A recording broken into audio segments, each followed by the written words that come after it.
Magandang araw mga kasawlo! Kumusta po kayo? Kumusta po ang lahat? Ngayong araw po, meron tayong Lake. Lake Beef Caldereta. Isa po yung nakaisip nun. Kung dati meron tayong bulkang menudo, ngayon meron tayong Lake Beef Caldereta. Tapos nilagyan ko po siya ng hard-boiled egg.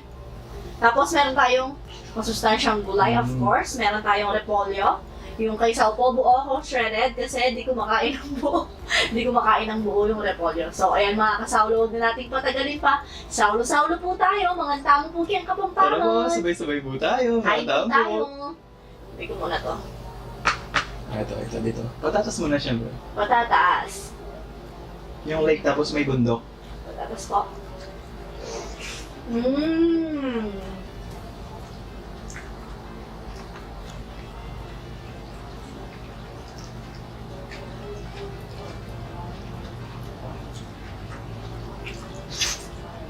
May nag-rosaryo.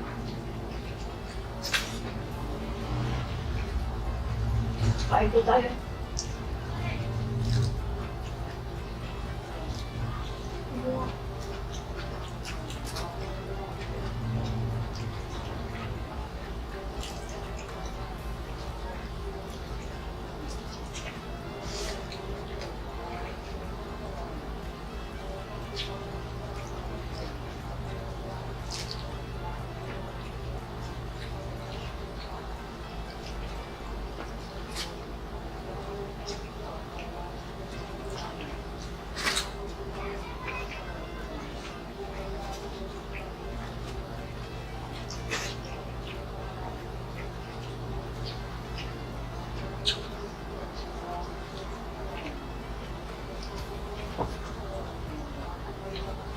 So dami ko na pong nakain na kaldereta.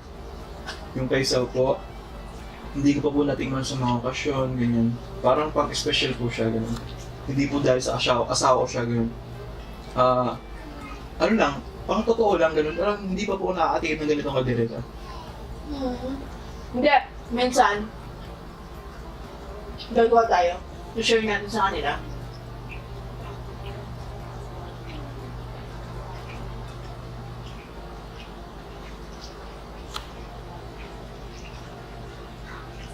Kaya wala po to sa mga paboritong pagkain eh.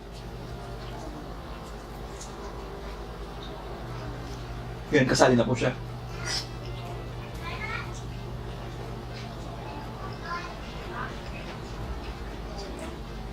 Pero manok.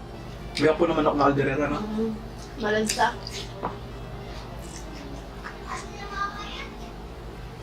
Masarap din, kalderetang kambing. Napakalasa niya.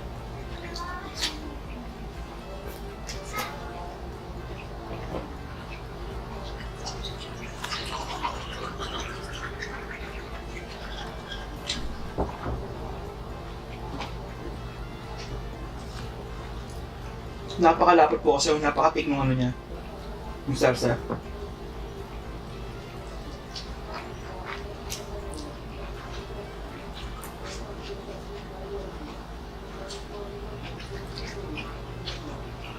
Pag nagkaldereta kasi ako, paborito. Gusto ko. Yung sangkap niya talagang todo.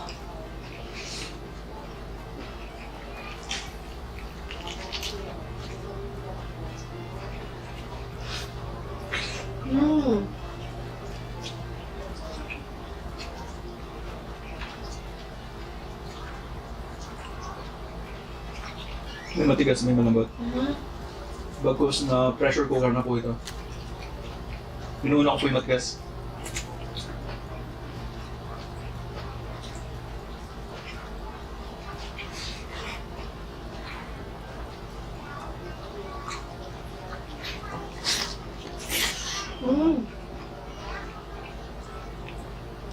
Sarap na may itlog.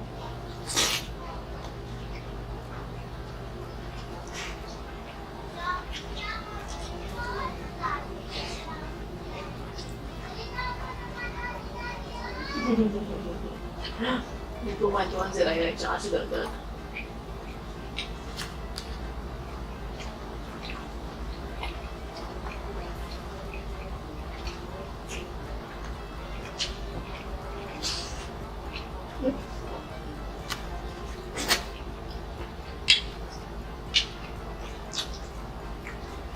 Kung sayo na. Ayoko na.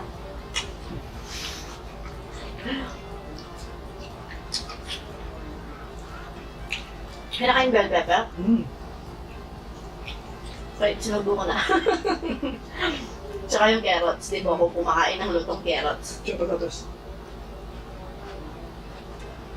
Patatas caramels lang. Kinakain ko yung patatas. Gustong gusto ko po yung patatas.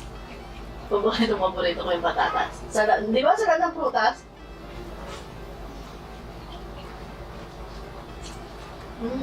Gulay o prutas? Bakit? Bahala na. Ano ba sinabi ko? Gulay. Prutas. Ito sinabi ko. Mali-mali po kasi ako. Hindi, meron kasi tayo nakasanayan na sa atin gulay. Sa iba. Hindi. Tapos prutas pala. Gaya nga ng kamatis. So, hindi ako masarap ng tao. Lipat ko yung sarsa sa'yo, nakasawa.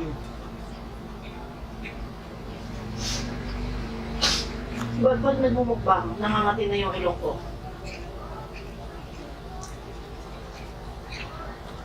Ito malambot. Malambot niya.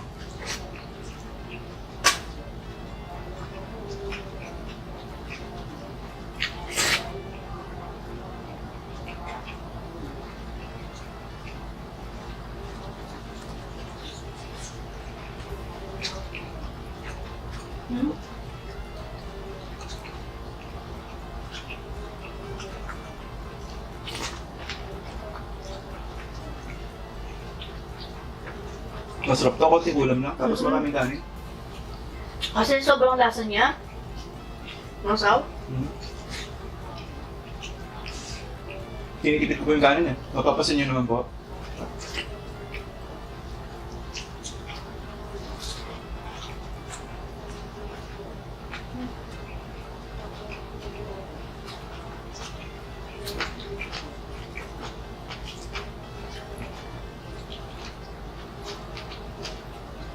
Yung nilulok mo na yung isa, yung pakti niya nandito ba, yung nilulok mo nandito. Naranasan niyo na po yun. Yung parang ganito yung nilulok mo. Yung kilitin niya nasa ano pa ano? Taba. Taba po ng bako.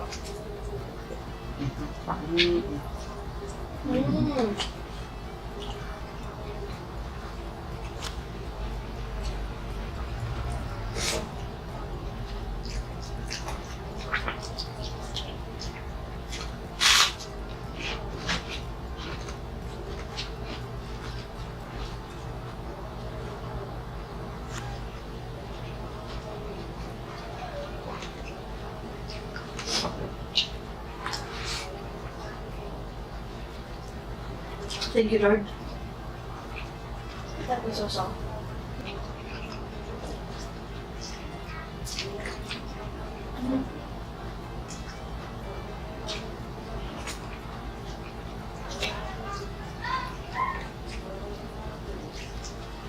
Kaya yung hash brown gustong gusto ko sa makasapu ko na sa kuwan.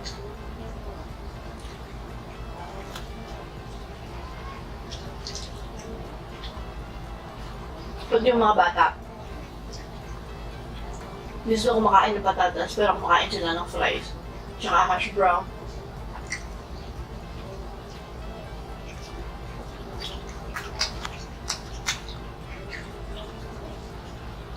Ito malambot.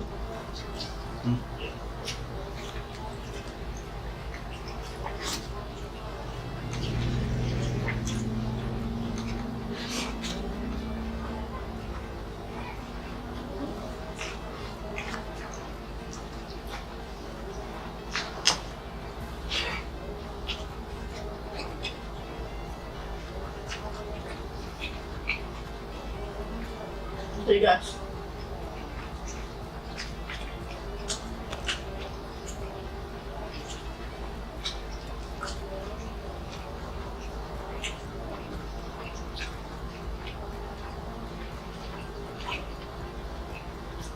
Sarap niya may kanin. Parang ito pala yung unang kain natin ng ganito na nagkanin ako. Mostly gulay na. Gulay.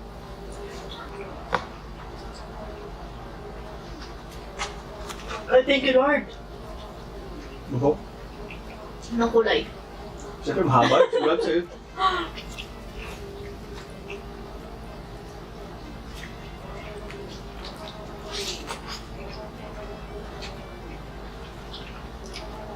Grabe yung sarap.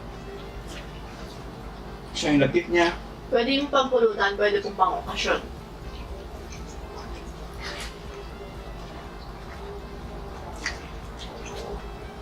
Hindi pwede pang araw-araw. Bakit siya?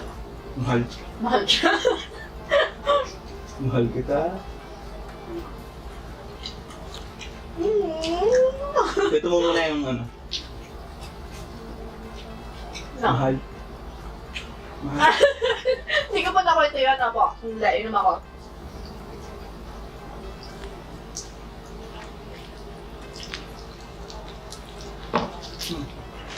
Mga balibaligtad na kan mga Tagalog kanini. Nung isang gabi po, binibiro niya ako. Nagsa-cellphone ako, tapos kala ko tulog na siya. Tahimik niya, tapos nakapikit siya ganyan. Naka-ano siya sa akin, hindi siya nakaharap sa akin. Tapos sabi niya, mahal. Tapos parang may narinig ako, di ko po siya pansin ng una. Tapos, mahal, sabi niya. Tapos, gumano na yung tenga ko sa kanya. Sabi, mahal. Tapos tumayo na ako gano'n. Siguro, ramdam niya yung pagtayo ko gano'n, sasampalin ko na siya, sabi niya. Pagkatapos po ng isang mahal, mahal. Tapos sabi niya, Mura lang bilihin ngayon. Naramdaman ko sa gato niya. Ang bilis niya gumano na yun, talagang ready na po siya sampalin niya ako. Kaya, mura nang bilihin ngayon. isipin niyo po, di ba siya lumalabas sa bahay, tapos gano'n, di ba? Wala lang siya lang. Wala na. Yung reaction talaga niya, yung reaction mo kasi feeling ko po natakot talaga siya. Kokrompalin ko na siya, gano'n. Nakaready na po kasi talaga siya, yung katawan niya, iramdam ko yung pag gano'n niya. Talagang bilis parang sasapin niya. Tapos, alas 12 na po yun. Pag sabi niya na mura nang bilihin yun. Sabi niya yung tao ko, papatawag ako sa barangay kinabukasan. Ganun po yung tawa ko eh. Yung tipong magbubulabog po ako ng kapitbahay, gano'n. Binabawalan ko na siya, ayaw pa niya tumigil. Pag po kasi tumawa ako, tuloy-tuloy, yung, alam niyo po yung masayang tawa, gano'n po. Tapos nung minsan naman, kahapon pa yun. Ay, hindi. Yung Saturday. Basta po, wala pong ano na naman dito, power. May power interruption po dito. Pumunta po kami dun sa kapatid ko para dun kami, dun muna kami kasi presko po dun. Tapos, siya, pag uwi namin ng gano'n, malapit ng masindi yung power. Masindi. Ayun po, ihahanap namin siya. Kasi nung una po, busy pa ako sa mga pa-order ko pong banana cake. Hindi ko pa siya, nagkukwenta po kami nung pamangkin ko kasi siya po yung taga-deliver ko. So, ayan na nga po. Pagkatapos kong magkwenta, hinahanap ko na po siya. Mati Ryan, sabi ko sa biyanan ko po. Di pumasok po ako ng kwarto, wala siya. Tapos pumasok po ako dun sa kusina, wala siya. Dun sa side ng bahay, wala din siya. Sa likod ng bahay, wala din siya. Tapos nagbalik po ako, nagpabalik-balik po ako sa buong bahay na. Sabi ko, Mama, nasaan si Ryan? Sabi ko, sabi ni Renren, nandyan siya. Sabi niya, sa kwarto niyo. Hindi ko po siya nakita. Isipin niyo po, walang power. Saan ko siya nakita? Nakasubol po yung February niya. Nasa ilalim po siya ng kama. Tapos, isipin niyo po, saan siya anong tawag dito sa... Otago? Nakatago. Sa kortina po. Walang kuryente, walang power, walang blower. Nakatago siya. Nagbalik po ako ng kortina para hindi ako makita. Tapos sabi niya, kailan ba't na kayong, paano na langit yung ko? Sabi niya, tagal ko kayong hinintay na makita. Parang na po ako magkukulat sa sobrang init. Ayaw pa nila ako hanapin. Grabe, ang tagal kong nakagano'n talaga nahihilo na ako. Ba't di pa ako hanapin ng mga ito? Sabi ko, kaya busy pala sila nagkwenta. Kwenta nung, ano ba yan? Banana cake. Wala lang, kwento lang. Share lang po namin yung mga kalokohan ni Sawa. Paano po sana lalabas ng gano'n yung kong kapag nakahiga na sila? Ngayon na po nila. Nakita ko po kasi parang may balat. Nakita ko po yung nilbad lang sa paanan niya. Ba, sabi ko, kala ko po nakatulog siya doon. Kaya sobrang tawa ko doon eh. Sa gatgakon, tawag doon, halak ko po.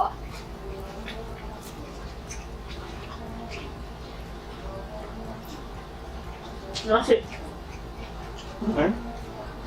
yun nga. Tapos kumain ko Kenny. Masyado malasa.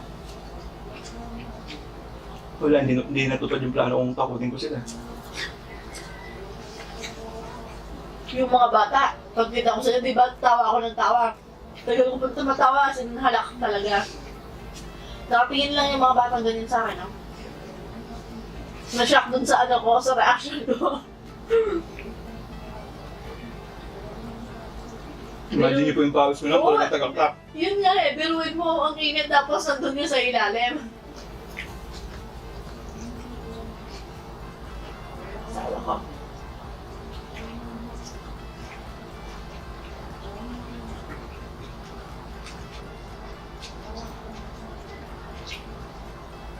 Asawa niyo po ba ganun din?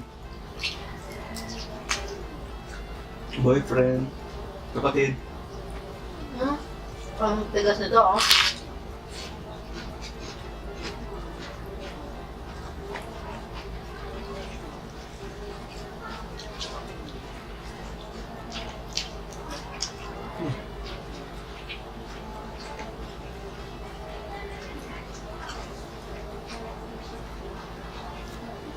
Save the best for last.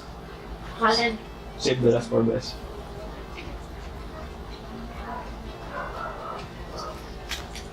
Iba pa rin yung beef caldereta. Malasa talaga siya.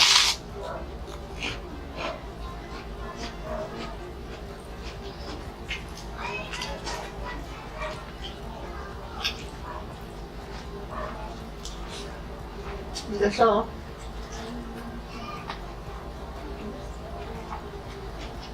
Feeling ko may patcho ako dito. Wait tayo. Hindi, konti na lang, sige. Konti lang. Mhm. Pang-ulam mo lang siya. Huwag mo na ano yun siya. Tigas siya. Sayang.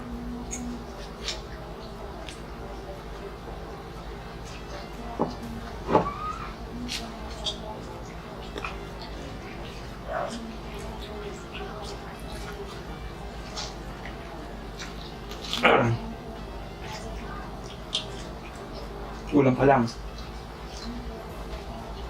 Tawa ko, ganun ba yan?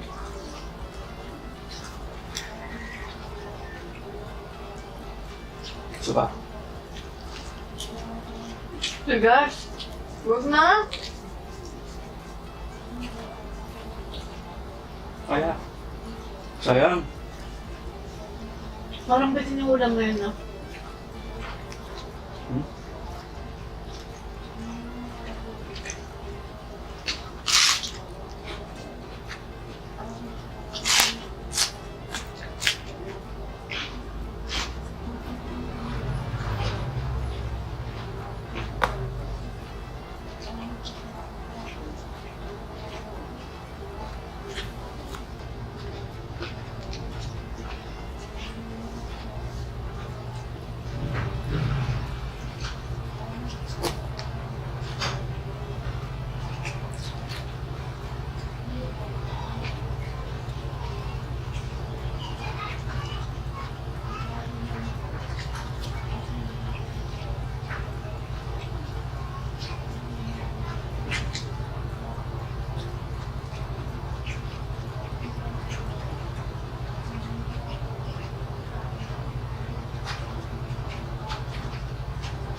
Kala ko di magtapos ng isang oras yung inunguya ko eh. Nung nangunguya ka ng gulong.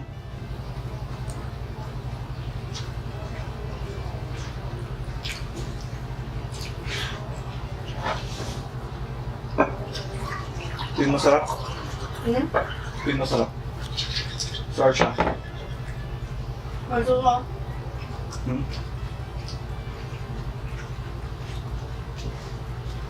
Ayan.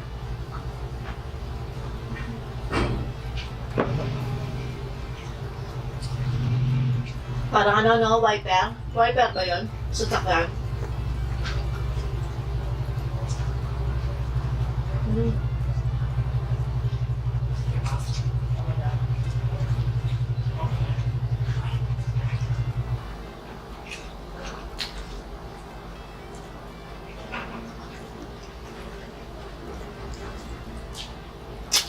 Mhm.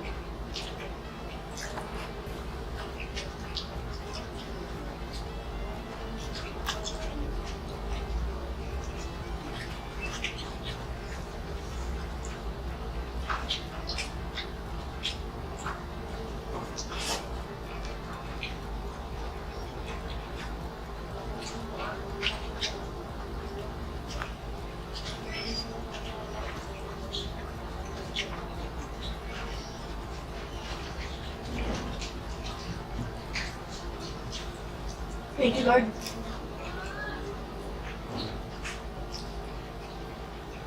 Tapos yung anghang niya, no? Saktong-sakto lang sa Mhm. may kick lang siya ng konti. Pinagpawisan ka sa anghang niya. Mhm. Paano kita tubig? Mhm.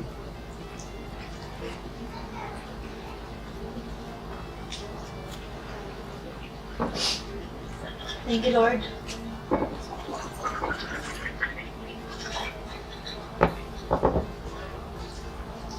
Sabi natin dito ito, mga malagtag.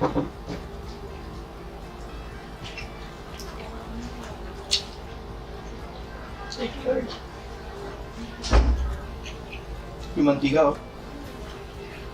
Baba nung ano? Lahat. Stebo?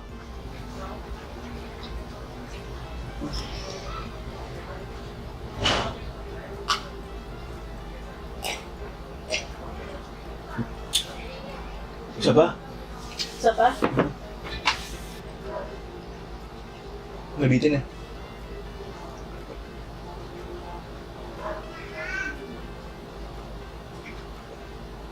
Oh, thank you, Lord.